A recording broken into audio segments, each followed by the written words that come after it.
you can't take away from my self-esteem. You can't.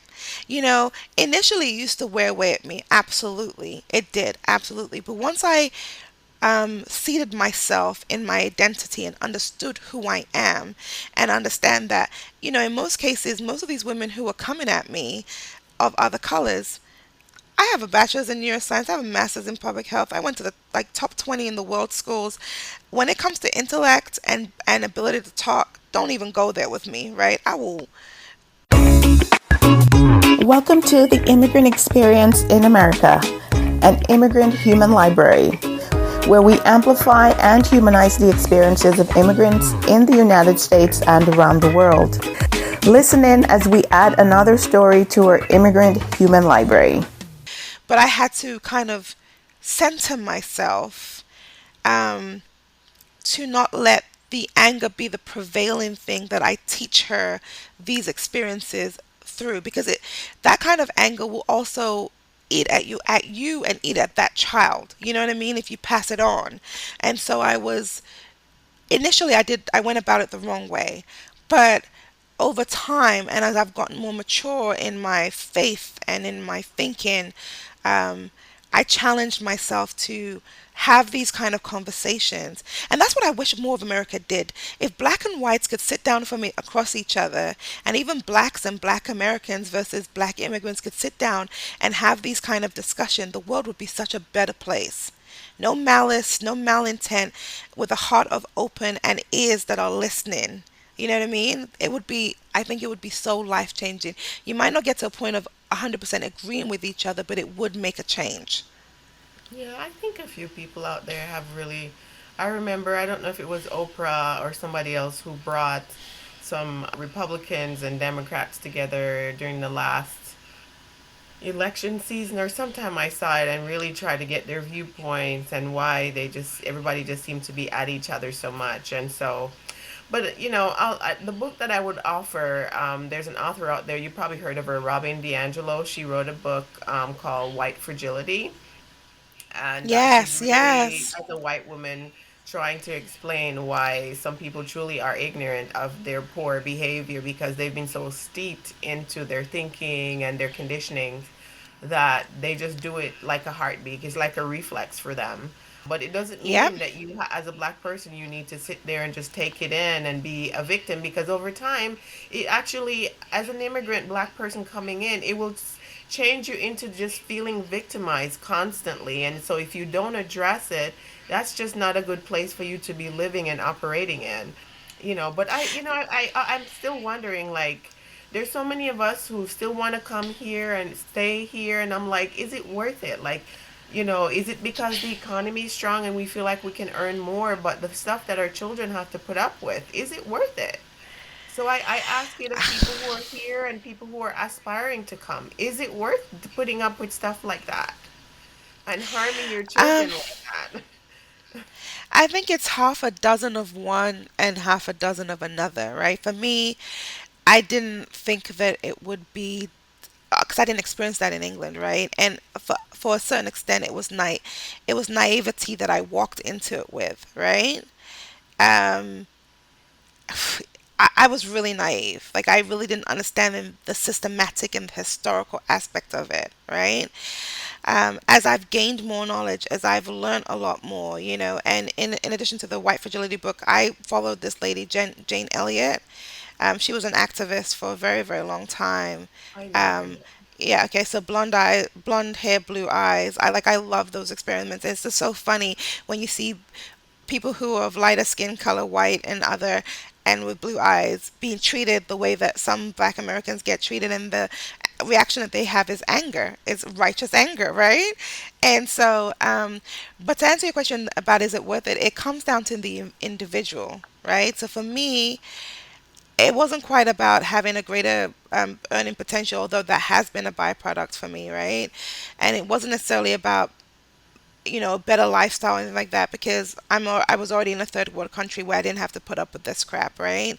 But once you have a cross cultural, each person has to accept moving. It's okay if you're both from Jamaica, you're both from Sierra Leone, or you're both from England, which is the case with my sister and her husband. They've moved around and they've moved places. They're both from a certain place and they're both accepting of the risk and challenges. It's very different when you intermingle and then have to like make that decision. But if you are coming here and you have the opportunity to have a guide like the one that you're talking about, then you can make that assessment, true assessment. And I think the mistake that people like you and I, like for me, my sister left me and she moved eventually after I came here to be with her. She went about her merry way and did her own thing. Oh And my so that's, gosh. if she had never left, I would have had an inbred, inbred community. That would have been my community, right? Like it would have been us against the world, and I wouldn't have really looked outside. But it was because I was kind of, and I'm kind of glad that that was my story because it, it has caused me to grow. You know what I mean? As an individual, as a person, and to be more tolerant and to be more understanding and to be more empathetic. I don't see it as me. You can't take away from my self esteem. You can't. Initially it used to wear away at me. Absolutely. It did. Absolutely. But once I seated myself in my identity and understood who I am and understand that, in most cases, most of these women who are coming at me of other colors, I have a bachelor's in neuroscience. I have a master's in public health. I went to the like top 20 in the world schools. When it comes to intellect and ability to talk, don't even go there with me, right? I can wipe the floor clean with a lot of these women, right? So if you're trying to belittle me or make me feel a certain way, it's not about my insecurity, it's about yours. And that's when I've kind of taken on the stance of not my circus, not my monkey, not to me you don't. You keep your crap. I don't have to take it on. I don't have to accept it. And the way that you do that is exactly what you do when you send that text message afterwards and you say, even if you can't think of the words in the moment, which has happened to me many, many a time, crafting that well put together text message or picking up the phone and calling them and saying, you know what, I've had some thought. You can even say 24 hours, 48, a week later from when you have a conversation with someone, I've thought about what you said, Simone, and that didn't sit well with me. And I really want to understand, before I make a bunch of assumptions, I want to understand what exactly did you mean?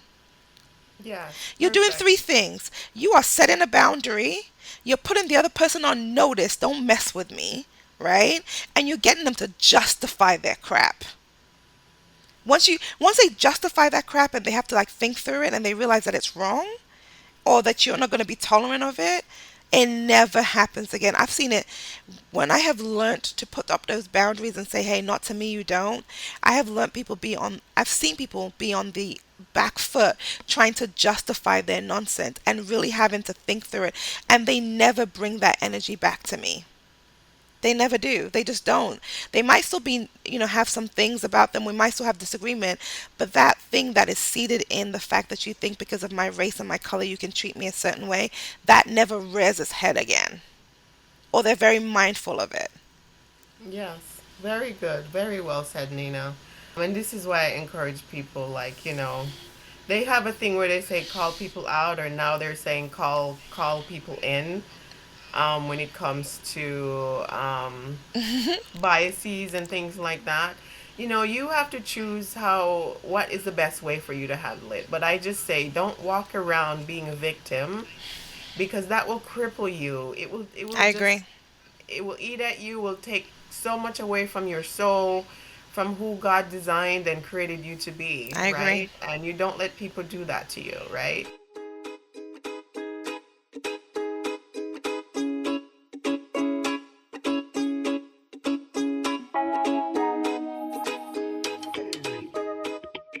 We've been chatting for a while, and I wanted to talk about the Mocha Mom experience and opening the door for people to connect with the organization. And if they're seeking community, that's another way for people to find community for other moms who are out there trying to figure this very shape shifting of a culture.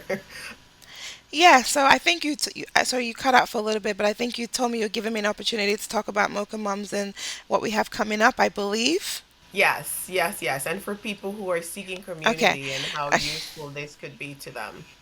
Yeah, so for me, as I said a little bit earlier in our conversation, Mocha Moms was like really an answered prayer for me. It really truly was. I was seeking community.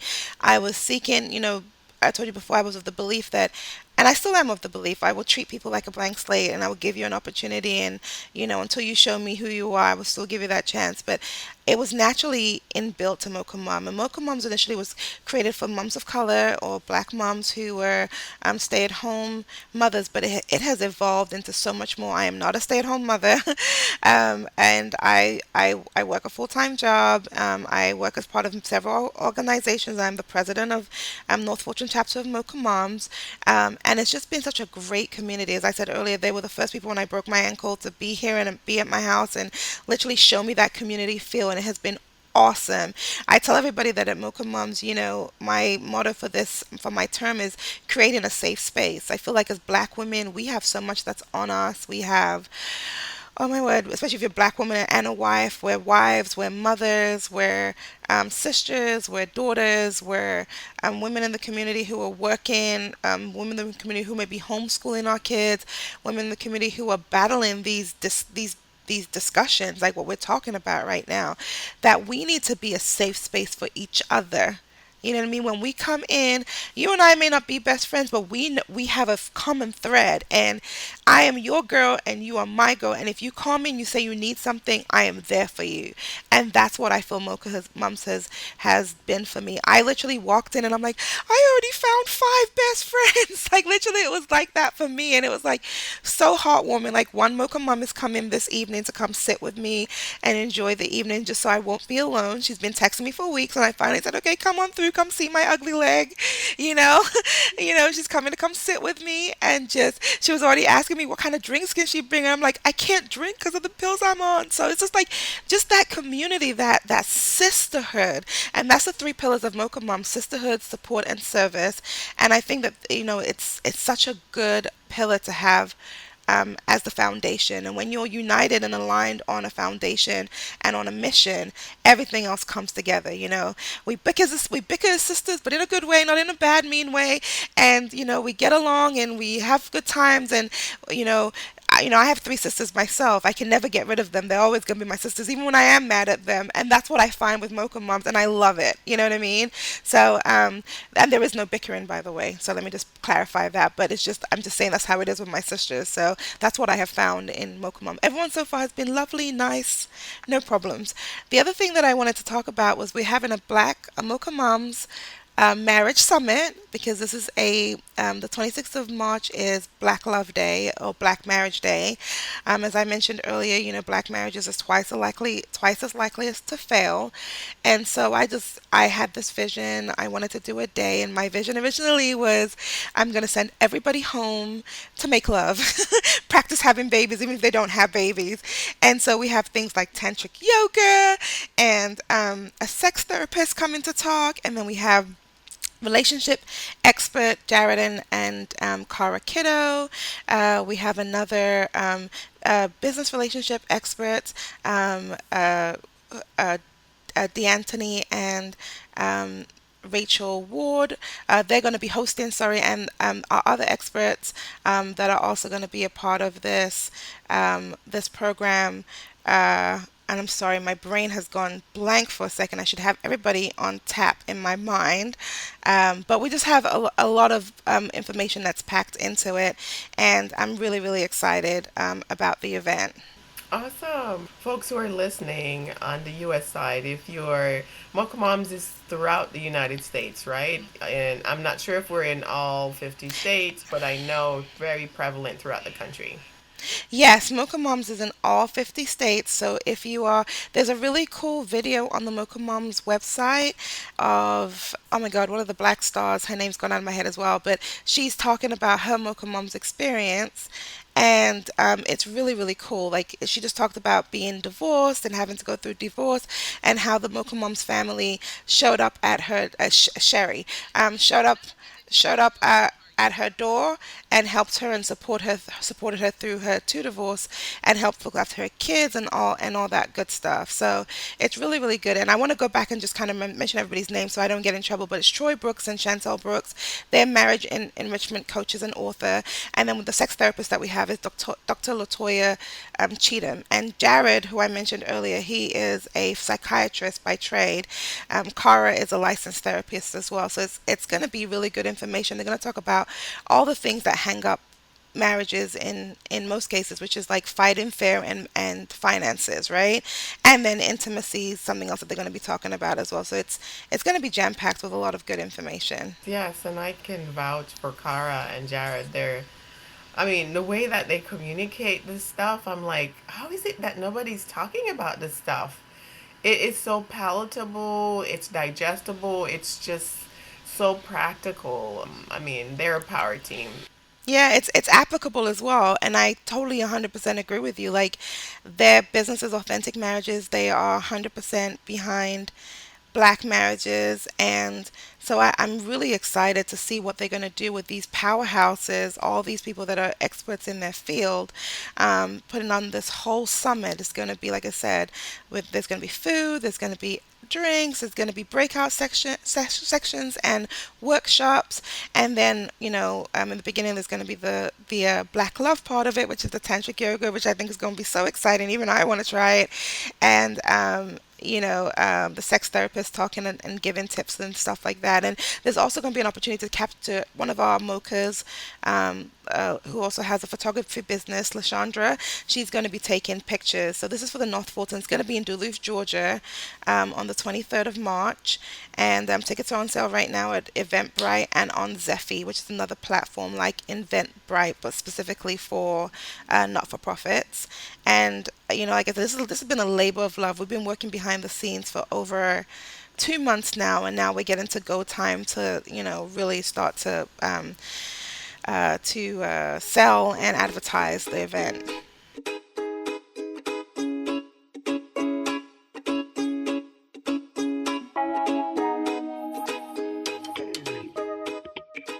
Awesome, awesome, awesome. Thanks for telling our audience about Mocha Moms and sharing your journey of from Sierra Leone to London and now to Georgia. Have you lived in any other states? No, probably a big mistake on my part, but no, I have not. I have only lived in the South. That's it.